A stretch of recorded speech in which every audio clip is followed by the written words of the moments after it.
પહલગામના આતંકી હુમલા બાદ ભારતની ત્રણેય સેનાઓ ભૂમિ, વાયુ અને જળ સેનાએ જોરદાર શક્તિ પ્રદર્શન શરૂ કર્યું છે. ત્રણેય સેનાઓએ આ શક્તિ પ્રદર્શન યુદ્ધ અભ્યાસ થકી શરૂ કર્યું છે. આ યુદ્ધ અભ્યાસથી પાકિસ્તાનમાં ભયનો માહોલ છે. ઉપરાંત પાકિસ્તાનના ડિફેન્સ મિનિસ્ટર ખ્વાજા આસિફે ઘોષણા કરી છે કે કોઈ પણ પ્રકારની ભારતની લશ્કરી ગતિવિધિ એ યુદ્ધમાં પરિણમશે. સાથે જ યુનાઇટેડ નેશન્સ તરફથી હવે બે દેશો ભારત અને પાકિસ્તાનને સંયમ રાખવાનું કહેવામાં આવ્યું છે. નમસ્કાર, જમાવટ સાથે હું છું પાર્થ.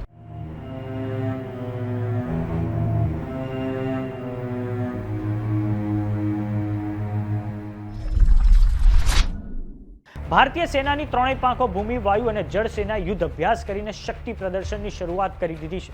ભારતીય સેનાનો સપ્ત શક્તિ કમાન્ડ જે ભારતના દક્ષિણ અને પશ્ચિમી ક્ષેત્રમાં ભારતની સુરક્ષા કરી રહ્યું છે, તેના વજ્રકોરના પેન્થર ડિવિઝન વાયુ સેના સાથે મળીને એક હેલિબોર્ન ઓપરેશનનો અભ્યાસ કર્યો છે. હેલિબોર્ન શબ્દનો મતલબ થાય છે હેલિકોપ્ટર. હેલિબોર્ન ઓપરેશન થકી સેનાને ઝડપથી યુદ્ધના ક્ષેત્રમાં અને કેટલીકવાર સેનાને દુશ્મનના વિસ્તારમાં ઉતારવાની રણનીતિનો અભ્યાસ કરવામાં આવે છે.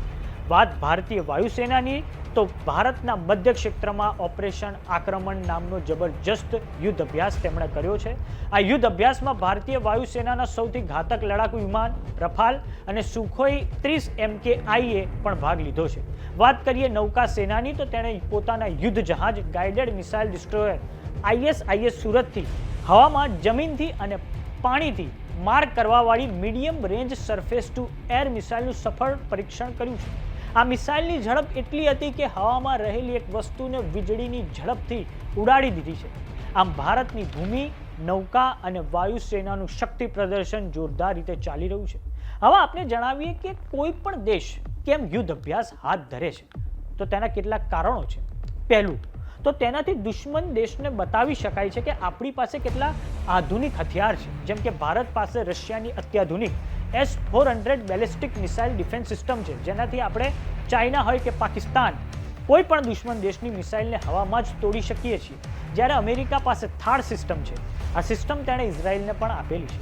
બીજું, આ યુદ્ધ અભ્યાસથી દુશ્મન દેશમાં એક ડિટરન્સ એટલે કે ડર પેદા થાય છે. ત્રીજું, અંતે આ યુદ્ધ અભ્યાસથી ત્રણેય સેનાઓ ભૂમિ, વાયુ અને જળ સેનામાં એક કોઓર્ડિનેશન ડેવલપ થઈ શકે છે, જે સંકટના સમયમાં જરૂરી બને છે.